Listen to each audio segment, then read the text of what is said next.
Shalom, selamat pagi. Video ini berisi tentang pembahasan materi beserta latihan soal Bupena 5A, tema 1, subtema 2, pembelajaran 1 sampai dengan 3. Silakan disimak dan jangan lupa di subscribe ya, supaya tidak ketinggalan dengan video selanjutnya. Pembelajaran 1, muatan IPA KD 3.1 dan 4.1. Aktivitas-aktivitas untuk menjaga kesehatan alat gerak. Anggota tubuh dapat bergerak karena adanya otot dan tulang. Cara menjaga agar otot dan tulang tetap kuat. Yang pertama, mengonsumsi makanan dan minuman yang sehat. Yang kedua, menjaga pola makan teratur. Makanan sehat yang baik untuk pertumbuhan tulang dan otot antara lain susu, daging, sayur mayur, dan telur. Muatan bahasa Indonesia KD 3.1 dan 4.1. Mengidentifikasi ide pokok dalam teks. Ide pokok merupakan inti permasalahan dari sebuah teks. Sebuah teks biasanya terdiri atas beberapa paragraf. Setiap paragraf memiliki ide pokok yang berbeda. Untuk memudahkan dalam mengidentifikasi ide pokok, kamu dapat menggunakan tabel. Bupena halaman 30-31. Latihan muatan bahasa Indonesia. Bacalah teks yang ada di buku Bupena 5A, halaman 30 sampai dengan 31. Nah, setelah membaca, kita jawab sama-sama ya. Pertanyaan nomor 1, apa tema teks tersebut? Jawabannya, tema teks tersebut adalah tentang kesehatan. Pertanyaan nomor 2, tuliskan ide pokok dari setiap paragraf pada teks tersebut. Jawabannya, ide pokok paragraf pertama, cara menjaga kesehatan. Ide pokok paragraf kedua, durasi berolahraga. Ide pokok paragraf ketiga, manfaat berolahraga. Pembelajaran 2, muatan IPA KD 3.1 dan 4.1. Tulang sebagai alat gerak manusia. Fungsi tulang meliputi yang pertama, menopang tubuh. Yang kedua, memberi bentuk tubuh. Yang ketiga, tempat melekatnya otot-otot. Tulang dibedakan menjadi 2. Yang pertama, berdasarkan bentuknya, dan yang kedua, berdasarkan zat penyusunnya. Berdasarkan bentuknya, tulang dibedakan menjadi 2, tulang pipih dan tulang pipa. Contoh tulang pipih adalah tulang telapak tangan dan tulang rusuk. Contoh tulang pipa, tulang paha dan tulang lengan. Berdasarkan zat penyusunnya, tulang dibedakan menjadi 2. Tulang rawan dan tulang keras. Contoh tulang rawan yaitu pada tulang telinga. Contoh tulang keras pada tulang tengkorak. Perhatikan gambar berikut. Coba anak-anak lihat, di sebelah kiri itu adalah tulang yang ada di bagian lengan, dan di sebelah kanan tulang yang ada di bagian kaki. Kita lihat tulang di bagian lengan. Yang paling atas tulang lengan atas, kemudian ada tulang hasta, tulang pengumpil, tulang telapak tangan, tulang pergelangan tangan, dan tulang jari tangan. Selanjutnya, perhatikan lagi gambar yang di sebelah kanan. Di sana tulang-tulang bagian kaki ada tulang panggul, tulang paha, tulang betis, tulang tempurung kaki, tulang kering, tulang pergelangan kaki, tulang telapak kaki, dan tulang jari kaki. Bu Pena halaman 32, latihan muatan IPA. Pertanyaan 2A, apa perbedaan antara tulang hasta dan tulang pengumpil berdasarkan letaknya?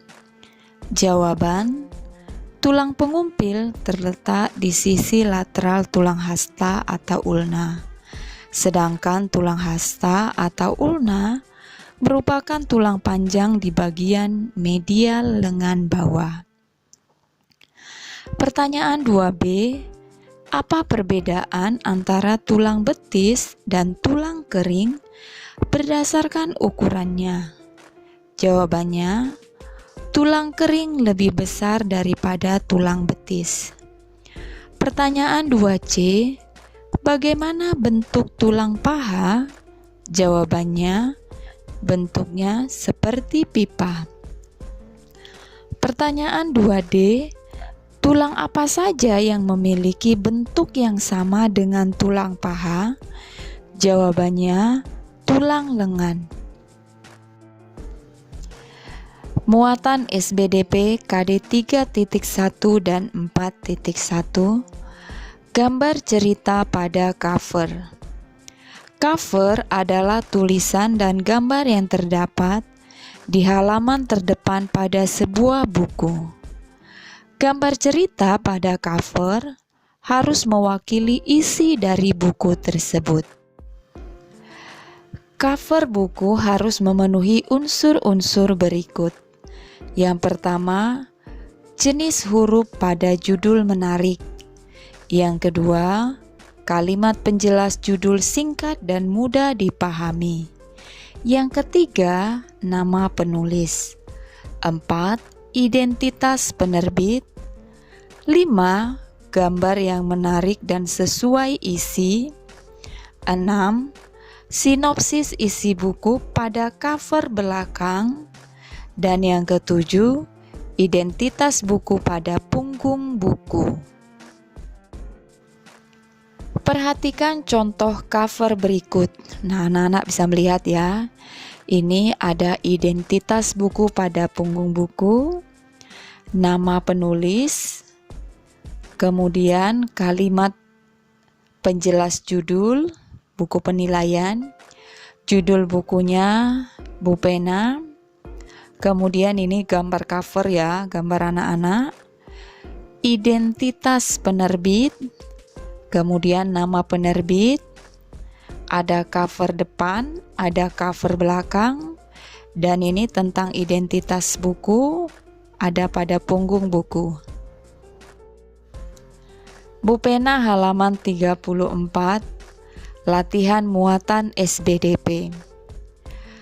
Pertanyaan nomor 1, perhatikan cover buku di buku Bu Pena halaman 34.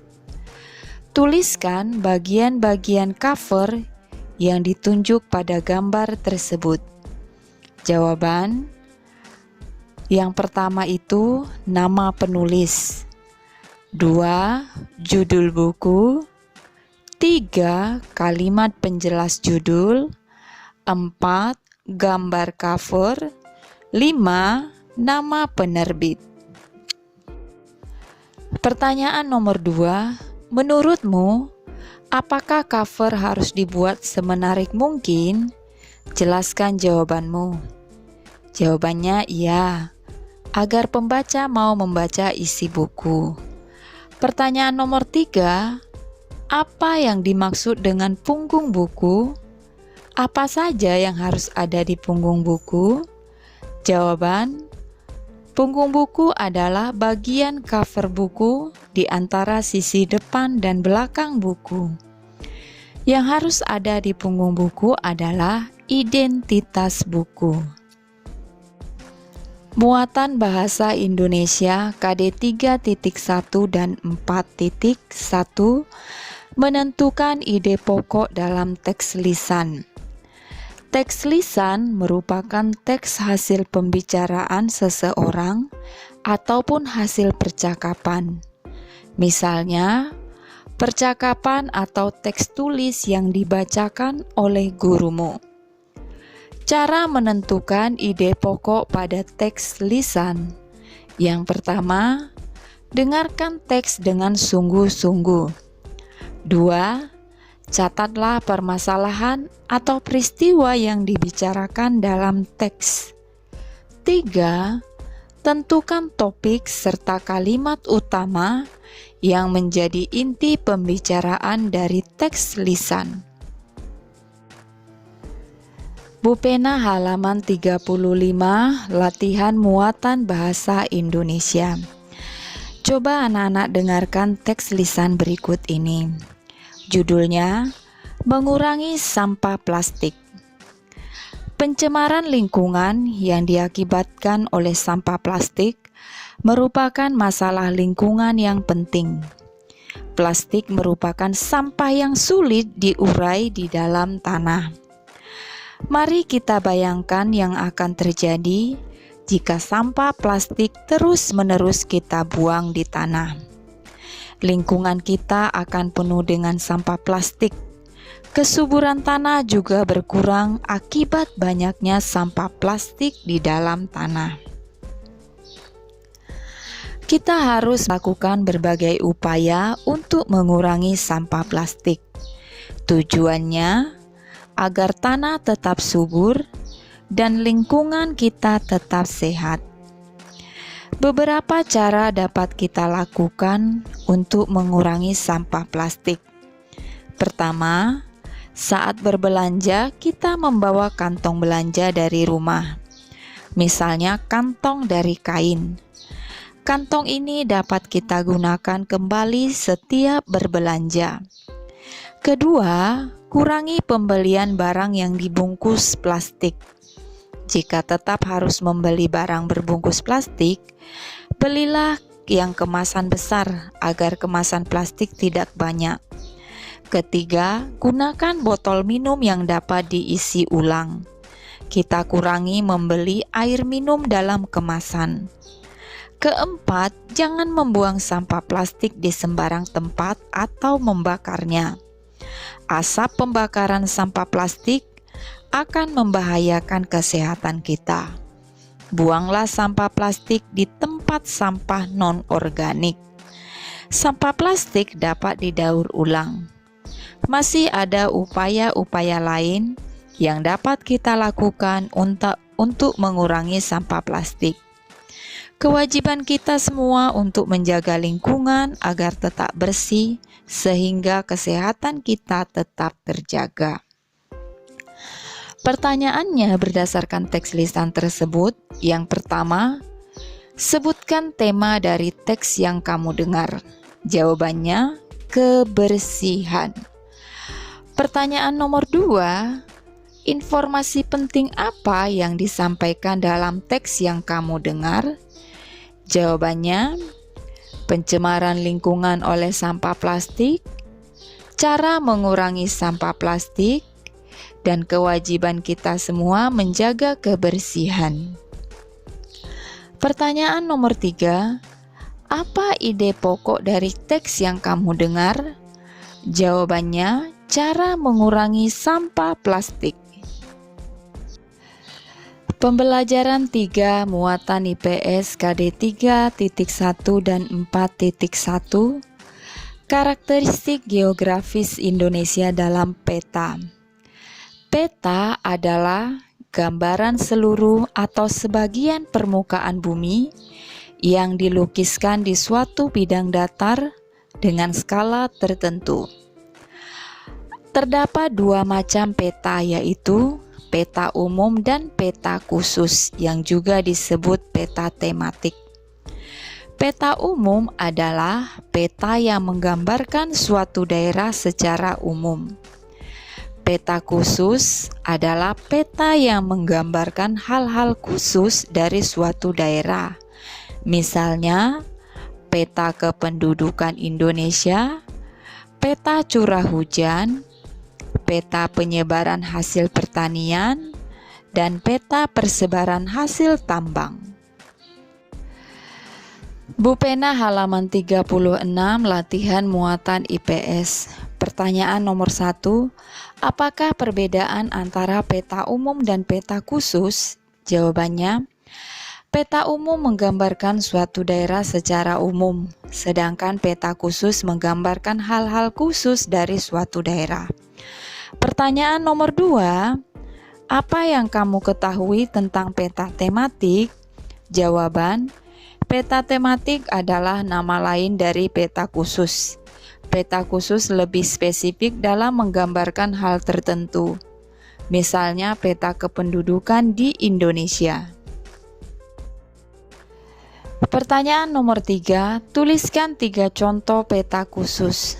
Jawabannya, 1. Peta kependudukan, 2. Peta penyebaran tambang fauna di Indonesia, 3. Peta penyebaran flora dan fauna di Indonesia. Muatan bahasa Indonesia KD 3.1 dan 4.1 menunjukkan ide pokok dalam teks percakapan. Teks percakapan termasuk dalam teks lisan. Berikut hal-hal yang perlu diperhatikan untuk menentukan ide pokok pada teks percakapan. 1. Mendengarkan teks secara keseluruhan. 2. Mencatat informasi penting yang berisi permasalahan atau peristiwa yang terjadi dalam teks. 3. Menentukan topik teks percakapan. 4. Menentukan kalimat utama yang menjadi inti permasalahan dari teks percakapan. 5. Menentukan ide pokok yang terkandung dalam kalimat utama pada teks percakapan. Bu Pena halaman 37, latihan muatan bahasa Indonesia. Bacalah teks percakapan yang ada di halaman 37. Pertanyaan soal yang pertama, apa ide pokok dari percakapan tersebut? Jawabannya, ide pokoknya adalah manfaat kerja bakti. Pertanyaan nomor 2, di manakah kalimat utama dari percakapan pada teks tersebut? Jawabannya, di jawaban Pak RT atas pertanyaan Adi tentang manfaat kerja bakti, yaitu pada kalimat, kegiatan kerja bakti merupakan salah satu kegiatan yang dapat menjaga kerukunan antar sesama. Pertanyaan nomor 3, tuliskan kalimat penjelas yang terdapat pada percakapan tersebut. Jawabannya, kalimat penjelasnya, setiap warga dapat bekerja sama satu sama lain tanpa perlu membeda-bedakan. Muatan PPKN KD 3.1 dan 4.1, nilai-nilai luhur Pancasila dalam kehidupan sehari-hari. Negara Indonesia adalah negara yang besar. Hal tersebut tercermin dari kondisi geografis Indonesia dan keragaman masyarakat di dalamnya. Keragaman tersebut antara lain keragaman suku, budaya, dan agama.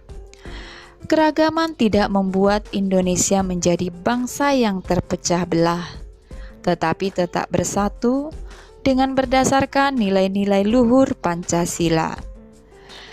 Nilai-nilai luhur tiap sila dalam Pancasila tercermin dalam kehidupan berbangsa dan bernegara bagi masyarakat Indonesia. Sekian saja pembahasan hari ini. Shalom.